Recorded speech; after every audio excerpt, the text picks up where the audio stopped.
क्या कोई पत्नी अपने पति की जान ले सकती है? क्या प्यार इतना अंधा होता है कि अपने ही हमसफर को मौत के घाट उतार दे? आज हम आपको ऐसे ही खौफनाक वारदात के बारे में रूबरू कराने जा रहे हैं जिसे सुनकर आपके रोंगटे खड़े हो जाए। आगरा की नीतू, जिसने अपने पति जितेंद्र की बेरहमी से हत्या कर दी। पहले प्यार किया, फिर शादी की, और जब पति ने उसकी हकीकत को जान लिया तो उसने उसे हमेशा के लिए अपने रास्ते से हटा दिया। आगरा से दूर 65 किलोमीटर दूर मथुरा में लाश को एक ऑटो में रखकर दूर फेंक दिया। किसी को शक न हो इसलिए नीतू ने थाने में जाकर अपने पति की गुमशुदगी की रिपोर्ट दर्ज करा दी। लेकिन कहते हैं ना, अपराध कोई भी हो ज्यादा देर तक छिप नहीं सकता। आखिर इस जुर्म का पर्दाफाश कैसे हुआ, पुलिस इस मामले तक कैसे पहुंची, वो कौन सी गलती थी जो नीतू और उसके प्रेमी को सलाखों के पीछे पहुंचा दिया? आइए हम जानते इस पूरी कहानी को। आदाब, नमस्ते, सत श्री अकाल। मैं हूं रिजवाना सैफी। आज की सच्ची घटना में आपका स्वागत है।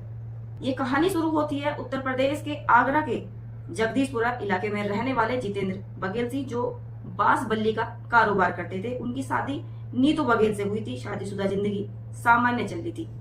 जितेंद्र को नहीं पता था कि उसकी पत्नी के दिल में कोई और समा चुका है।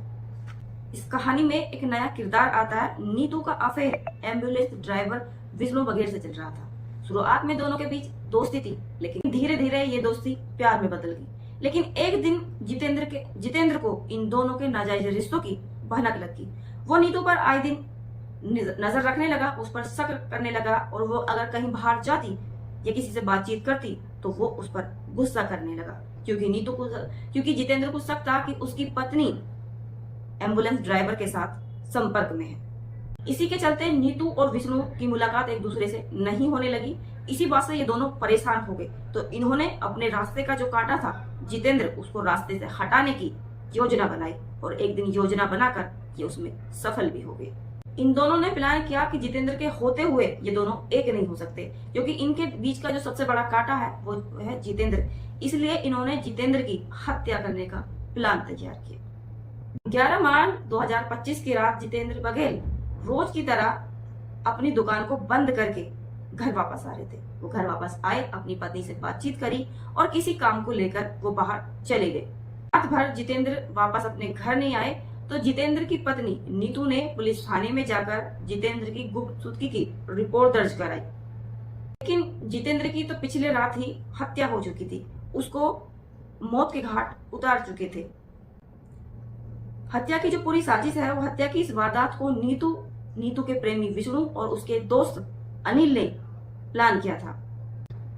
जितेंद्र के घर के बाहर पहले से ही प्लान के तहत एक अल्टो कार खड़ी हुई थी। जितेंद्र जैसे ही घर के बाहर जाता है तो किसी बहाने से विष्णु और अनिल, जो कि दो लोग पहले से ही गाड़ी में बैठे हुए थे, वो जितेंद्र को आवाज देते हैं और किसी बहाने से उसको अपनी गाड़ी में बैठा लेते हैं। बैठाने के बाद वो थोड़ी ही दूर चलते हैं कि गमछे से जितेंद्र का गला घोट देते हैं। जितेंद्र उनसे विनती करता है, उनसे मदद मांगता है, उनसे कहता है कि उनकी जान को बख्श दो। वो अपनी जान को बचाने के लिए लाख कोशिश करता है, लेकिन वो उसमें असफल हो जाता है। विष्णु और उसके दोस्त अनिल ने मिलकर जितेंद्र की बेरहमी से हत्या कर दी। कुछ ही देर बाद जितेंद्र की सांसें थम जाती हैं और जितेंद्र की मौत हो जाती है। जितेंद्र की हत्या करने के बाद इन दोनों ने प्लान किया कि अब लाश को ठिकाने लगाना था।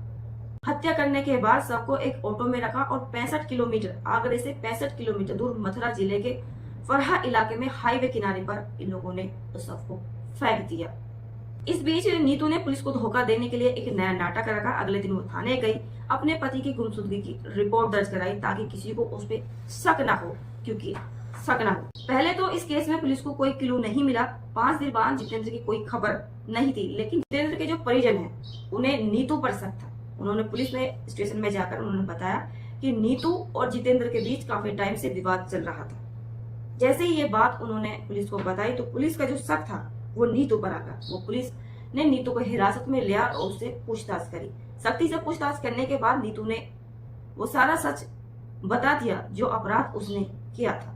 पुलिस ने जब सख्ताई से नीतू से पूछा तो नीतू ने कहा कि उसने अपनी पति का कत्ल कर दिया है, लेकिन पुलिस इस बात को जान चुकी थी कि इस हत्या में कोई और भी शामिल था।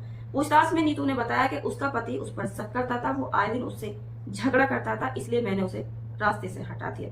लेकिन पुलिस ये मान चुकी थी कि इस हत्या में सिर्फ एक महिला अकेली नहीं है, इसके पीछे और कोई भी है। पुलिस ने सख्ताई दिखाई, सख्ताई दिखाते हुए नीतू ने वो सारी घटना बता दी और उस घटना में कौन कौन शामिल था उन लोगों के नाम भी बता दिए। नीतू ने बताया कि उसका प्रेमी विष्णु, जो कि एम्बुलेंस ड्राइवर है, वो उस हत्या में शामिल था और उसका दोस्त अनिल, इन तीनों ने मिलकर प्लान तैयार किया था कि वो जितेंद्र को रास्ते से हटा देंगे और प्लान के तहत ही इन्होंने तीनों ने मिलकर जितेंद्र की बेरहमी से हत्या कर दी और अपने जुर्म को छुपाने के लिए थाने में जाकर झूठी गुमशुदगी की रिपोर्ट दर्ज करा दी। आगरा के सहायक पुलिस आयुक्त मयंक तिवारी जी ने बताया कि यह घटना पूरी तरह से प्रेम प्रसंग में की गई थी। हत्या के बाद आरोपियों को लगा था कि वो कानून से बच जाएंगे, लेकिन जुर्म कभी भी छुपता नहीं है। नीतू ने पति के भरोसे को मारा था। एक ऐसी शादी जो प्यार और विश्वास पर टिकती है, अब एक खौफनाक साजिश में बदल चुकी थी। आज नीतू और विष्णु दोनों सलाखों के पीछे थे, लेकिन इस केस में एक हंसता खेलता परिवार उजड़ गया। ये क्या ये प्यार था या सिर्फ एक ये खतरनाक हवस थी? इस कहानी को सुनाने का उद्देश्य किसी को डराना, धमकाना, किसी के मान सम्मान को ठेस पहुंचाना या ऐसे कार्य करने के प्रति किसी को उकसाना नहीं था, बल्कि सावधान करना था, सुरक्षित करना था, सेव करना था। भविष्य में ऐसा कोई कार्य न करे जिसकी वजह से किसी का जीवन समाप्त हो। भविष्य में ऐसा कोई कार्य न करे जिसकी वजह से किसी की सामाजिक छवि खराब हो। भविष्य में ऐसा कोई कार्य न करे जिसकी वजह से आपका जीवन अंधकार में बीते। ये सच्ची घटना उत्तर प्रदेश के आगरा के जगदीशपुरा इलाके की है, जहाँ पे 11 मार्च 2025 की ये घटना है। अगर आपको ये कहानी अच्छी लगी हो तो हमारे चैनल को सब्सक्राइब करें, वीडियो को ज्यादा से ज्यादा शेयर करें। आपको मिलती हूँ एक सच्ची घटना के साथ, तब तक खुदा हाफिज।